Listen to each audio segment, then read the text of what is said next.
Yeah, welcome in. Welcome back to another episode of the Format Podcast. Thanks for joining me today. Got a pretty interesting show for you here today. Know it's football season, and we've been doing a ton of that, especially college football talk. And we'll be back later in the week with another great college football show with my guy Ryan Langford, the official Format Podcast college football analyst. But wanted to take time out to do another quick hit to the NBA.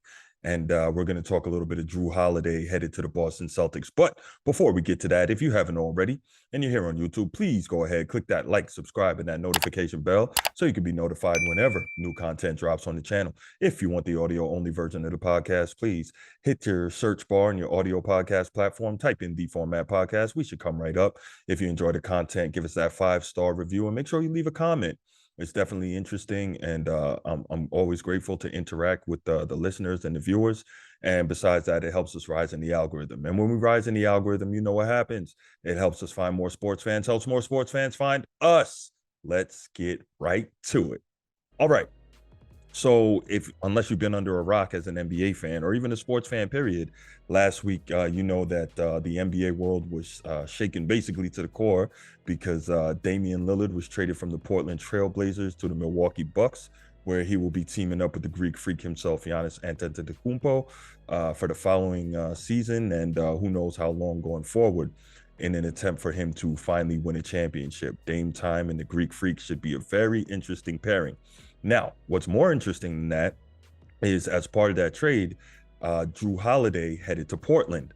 Now, it was reported that Portland wanted to go ahead and move Jrue Holiday, but they couldn't finalize the Dame Lillard trade until that happened. And lo and behold, over the weekend, that is exactly what did happen. Jrue Holiday, former All-Star and All-NBA defender, is now headed to Boston to join the Celtics in a move that, in my estimation, makes the Celtics the premier threat to the Milwaukee Bucks in the East in terms of stopping them from chasing another championship. This was what I deem to be a huge move. Okay, so let me talk to you a little bit about that. Here's my thoughts on it.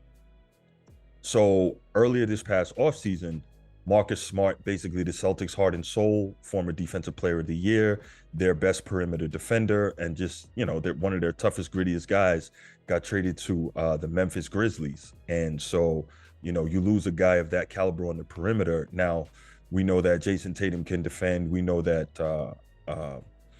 newly minted NBA's highest paid ever player, Jaylen Brown, he's also an outstanding defender when he puts his mind to it. But you lose a guy like Marcus Smart, it's going to hurt you, especially when you get a guy like Dame Lillard coming across from the Western Conference to the Eastern Conference. So when that happened, I was kind of looking at the Celtics wondering, like, okay, if you're going to match up with Milwaukee, who's going to guard Dame Lillard? And now that question was answered, and it was answered, not too long after the Lillard trade came through. So Boston reached out, made a deal, sent Malcolm Brogdon, Robert Williams, a 2024 first-round pick, and a 2029 unprotected first-round pick to Portland for Jrue Holiday. And I think Boston is clearly in win-now mode. And even though defense under Joe Mazzulla is clearly not as important as defense was under Ime Udoka, this was a huge move because, again, you look at a guy like Dame Lillard who can light you up, and you need a perimeter defender who can get physical with him, who will be able to really try to control him and slow him down in the playoffs. And I think by getting Jrue Holiday, the Celtics got just that. Obviously, we know this guy is an elite perimeter defender. But the other thing is, and this is something that the Celtics have kind of needed, is he's, at least for this era, he's a true point guard, okay? Last season, he averaged 7.4 assists per game, which is, if I'm not mistaken, that's his his third best assist per game in his career. His first was 8 and then 7.9. So 7.4 assists per game. Now, in the modern NBA, where oftentimes you get a lot of hockey assists because of guys making the extra pass to look for an open three, and not necessarily a situation where you have one guy who's doing all the dishing like a John Stockton and Isaiah Thomas or Magic Johnson and completely controlling the offense. More offense is now predicated on pick and roll, driving kick, extra pass, that kind of thing. It's hard to put up big assist numbers. So, he being Jrue Holiday, 7.4 assists per game last year and 19 points per game. So now you grab him, You're getting more scoring than you got with Marcus Smart. You're getting better shooting than you got with Marcus Smart. You're getting better assist, and in terms of that, actual point guard play, floor generalship, and decision making, probably in clutch situations than you got with Marcus Smart. And you're also getting championship medal. Jrue Holiday won a championship with Giannis in Milwaukee.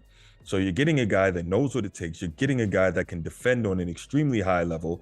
You're getting a guy that can make quality decisions. You're getting a guy who can assist the basketball.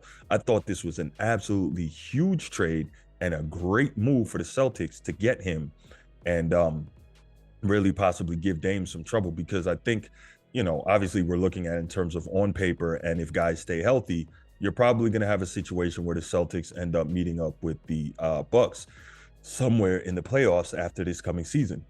Now, an interesting note, when Jrue Holiday was with, the last time he was in the Western Conference, he was playing with the New Orleans Pelicans, and they played against the Trailblazers in the playoffs, and he gave Dame Lillard a lot of problems. I think Dame only averaged 18 points per game that series. Jrue Holiday averaged 28. So that's definitely a difficult matchup for Dame. Dame is already a guy who's not known for being a defender. We're going to see if he puts in the effort on that side of the floor this coming season and going forward. Giannis probably isn't going to tolerate it if he doesn't, but you never know with a guy who's an elite offensive weapon like that, especially in the modern NBA. He may be able to get away with not defending at a high level, as he has gotten away with it pretty much for his whole career. But now you're in a situation where he may have to in the East. And again, this Jrue Holiday matchup versus Dame Lillard, I think is going to be amazing. And of course, there's the added oomph, the added impetus, the added chip on your shoulder if you're Jrue Holiday, of knowing, hey, I got traded for this guy, and now I'm back in the same conference with him, getting an opportunity to go against him in the playoffs. So definitely, I think, going to be interesting to see. I think it was a huge pickup and a great move for the Celtics. Kudos to Brad Stevens for getting that. Yeah. So those are my thoughts. What I want to know from you is, what do you think of the move, Jrue Holiday to the Celtics? Do you think that makes them regain their spot as maybe favorites in the Eastern Conference, or do you think it kind of puts them on even footing with the Bucks? How do you think that Jrue Holiday Dame Lillard matchup looks in the playoffs if they run into each other, Bucks versus Celtics? And yeah, leave your comments in the comment section, and I'll be back next time. And I'm out. Peace.